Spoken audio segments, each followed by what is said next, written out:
So hello everyone, welcome back my YouTube channel. So friends, आज की video में मैं बताने वाला हूं जोसा काउंसलिंग के बारे में। तो फ्रेंड्स, जो भी स्टूडेंट जोसा काउंसलिंग का जो कि ऑनलाइन रजिस्ट्रेशन कर लिए हैं, चॉइस फिलिंग कर लिए हैं, तो उसके बाद का प्रोसेस बताने वाला हूं कि यदि आप जब चॉइस फिलिंग कर लेते हैं तो आपको सीट अलॉटमेंट कब होगा, और जो कि इसमें आपको मैं बताऊंगा पूरा स्टेप बाय स्टेप। उसके बाद आपको कौन कौन सा डॉक्यूमेंट्स लगता है, आपको ऑनलाइन ही सभी चीज़ें डॉक्यूमेंट वेरिफिकेशन कराना होता है, वो कैसे करना है। उसके बाद जब सीट अलॉटमेंट रिजल्ट डाउनलोड करोगे तो वहाँ पर आपको विलगिनेस देना होता है, अपना इच्छा जाहिर करना होता है। उसमें 3 तरह का ऑप्शन आएगा, तो मैं बताऊंगा। जो कि फर्स्ट में रहता है फ्रीज रहता है, फोल्ट रहता है और स्लाइड रहता है। ये 3 आपको ऑप्शन दिखेगा, तो कौन सा ऑप्शन पर आपको टिक लगाना है, इसके बारे में फुल आपको आइडिया देने वाला हूं, ताकि आप जो भी स्टूडेंट जोसा काउंसलिंग में आप पार्टिसिपेट किए हैं तो आपको इस वीडियो को देखना बहुत ज़रूरी है। तो फ्रेंड्स, जो भी स्टूडेंट इस चैनल पर पहली बार आए हैं तो प्लीज़ चैनल को सब्सक्राइब कर लीजिए और बेल आइकन घंटी प्रेस कर लीजिए, ताकि कोई भी अपडेट रहेगा तो मैं आपको सबसे पहले इन्फॉर्मेशन दे दूंगा। तो फ्रेंड्स, जैसे कि यहाँ पर शेड्यूल देख सकते हैं, शेड्यूल ऑफ इवेंट जोसा काउंसलिंग 2022 ऑनलाइन रिपोर्टिंग का है।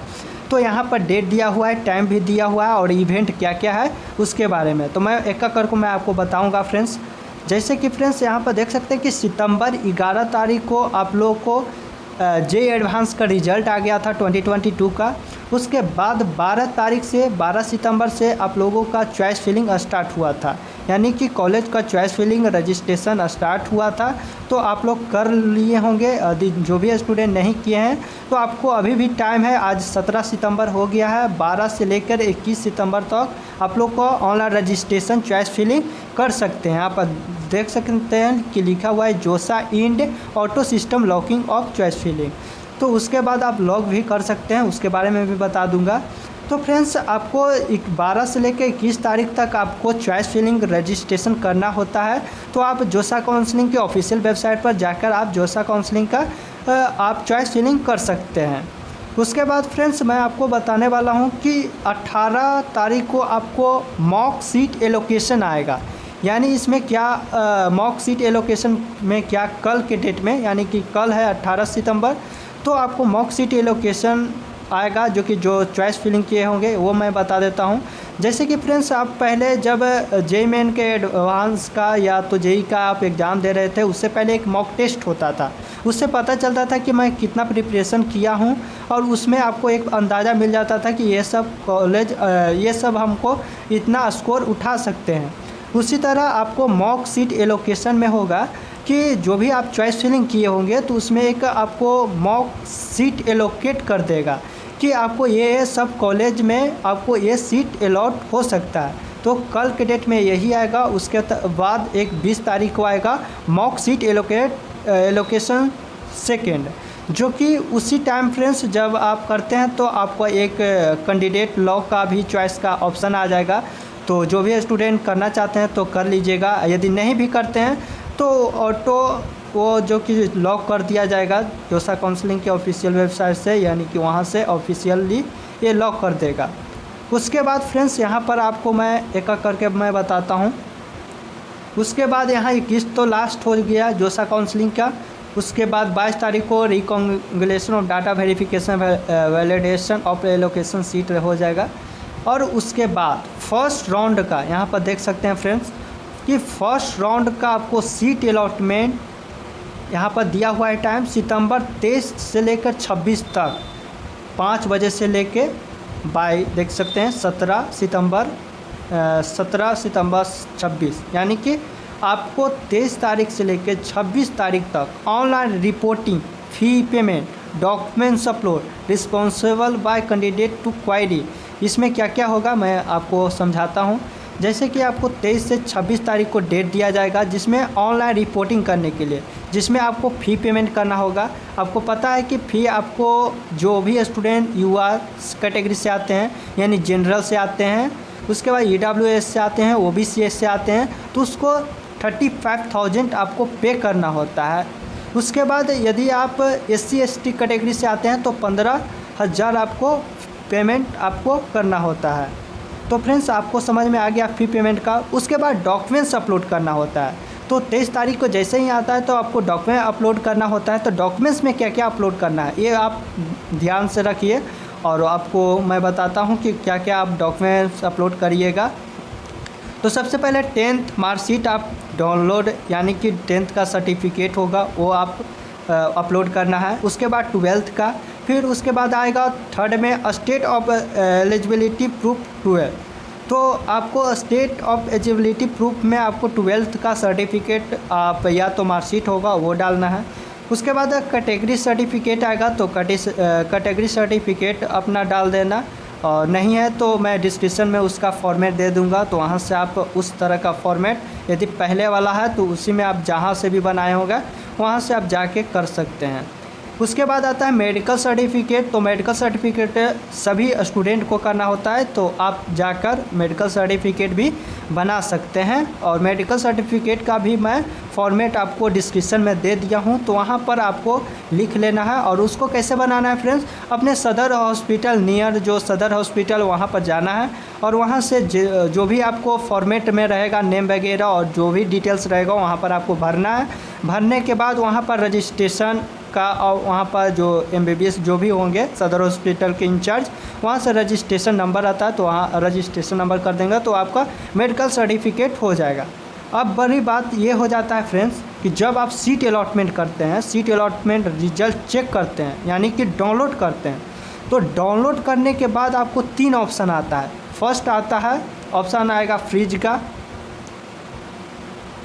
का ऑप्शन आएगा, सेकेंड आएगा फ्लोट का आएगा, थर्ड में आपको आ जाएगा स्लाइड का। तो 3 ऑप्शन आएगा। फर्स्ट में आएगा जो कि फ्रीज का, तो फ्रीज का ऑप्शन क्लिक आप विलगिनेस देना होता है, यानी अपना इच्छा जाहिर करना होता है।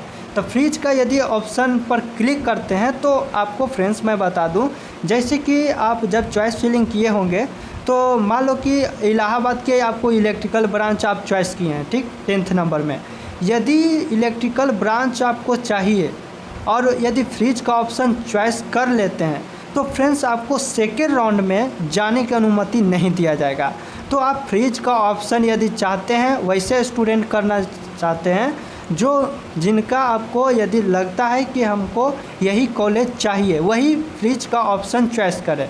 फ्लोट का ऑप्शन आएगा तो फ्लोट का ऑप्शन हम भी कर सकते हैं फ्रेंड्स, और फ्लोट का ऑप्शन करना चाहिए इसलिए कि जो भी आपको कॉलेज मिल जाता है, जैसे मान लो कि इलाहाबाद के आपको NIT इलाहाबाद का आपको इलेक्ट्रिकल ब्रांच मिला, अब चाहते हैं कि ये भी कॉलेज रहे और जो नेक्स्ट राउंड में जाऊं, जो 9-10वां मान लो कि इलाहाबाद का इलेक्ट्रिकल मिला, तो उससे जो भी आपका कॉलेज है 9 ऊपर कॉलेज है वो भी आप चाहते हैं कि अपग्रेड हो, उसमें भी मिलने का चांस हो, तो आप फ्लोट का ऑप्शन चॉइस करें।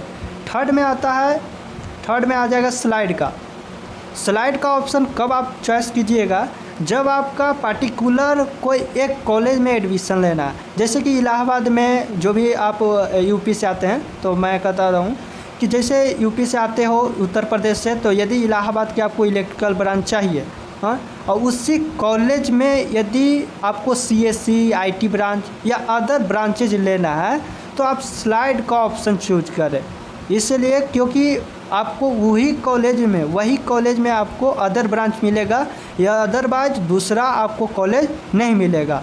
तो आप तीनों आप यहाँ पर ऑप्शन समझ गए होंगे जब सीट अलॉटमेंट होता है तब। अब चलते हैं अगला बात कि यहाँ पर आप समझ गए हैं कि आपको 23 तारीख को सीट अलॉटमेंट होगा, और इसके बाद आपको डॉक्यूमेंट्स अपलोड करना है, मैंने बता दिया। उसके बाद है response by candidate to query. अब क्वेरी में क्या क्या पूछेगा, तो फ्रेंड्स जब सीट अलॉटमेंट हो जाता है तो उसमें आपको जब डॉक्यूमेंट वेरिफिकेशन होते समय आपको रिस्पॉन्स देना होता है। यदि आप कुछ गलती से गलत डॉक्यूमेंट्स अपलोड कर देते हैं तो वहाँ पर आपको क्वेरी पूछेगा क्यों किया, और किया है तो उसको सही से करो। तो यदि आप करना चाहते हैं तो आपको वहाँ पर क्वेरी आते रहेगा, आपको मैसेज आता रहेगा, आपको कंप्यूटर या लैपटॉप जो भी आप यूज कर रहे हैं मोबाइल पर, तो मैसेज आएगा तो उसको क्वेरी देना होगा। तो आपको 23 से लेकर 26 तारीख तक आपको फर्स्ट राउंड का सीट अलॉटमेंट जो भी आएगा उसको कंप्लीट कर लेना है, उसके बाद फाइनली आपको हो जाएगा। यदि अब उसके बाद है कि 27 तारीख को फिर लास्ट डेट है जो कि respond to query first round का। उसके बाद आ जाता है सितंबर 28 सितंबर को आपको फिर से सीट अलॉटमेंट सेकेंड राउंड का आ जाएगा। फिर वही बात है कि 28 से लेकर 1 अक्टूबर तक वही आप करना है, फ़ी पेमेंट करना है, डॉक्यूमेंट्स अपलोड करना है, रिस्पॉन्स टू कैंडिडेट का क्वायरी करना है। तो जो भी स्टूडेंट का मान लो कोई भी सीट पर्टिकुलर मिल जाता है तो वहाँ पर एडमिशन ले लेगा, या तो उसको नहीं अलाउट हुआ है तो कुछ नहीं करना है। जब तक कोई सीट अलॉटमेंट नहीं होता है तब तक आपको कुछ नहीं करना होता है। उसके बाद यहाँ पर देख सकते हैं कि 2 तारीख को लास्ट डेट हो जाता है। फिर उसके बाद आपको 3 अक्टूबर को सीट अलॉटमेंट थर्ड आएगा। 3 तारीख को सीट अलॉटमेंट थर्ड आएगा।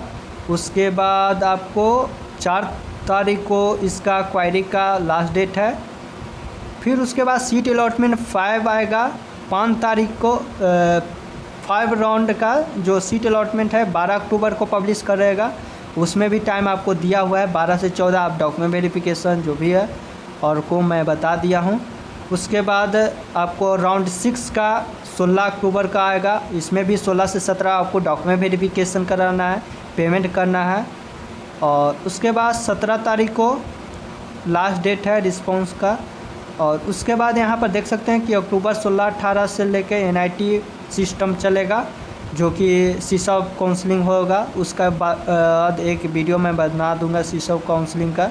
उसमें NIT आ जाता है, त्रिपुरा IIT आ जाता है, JFTI आ जाता है।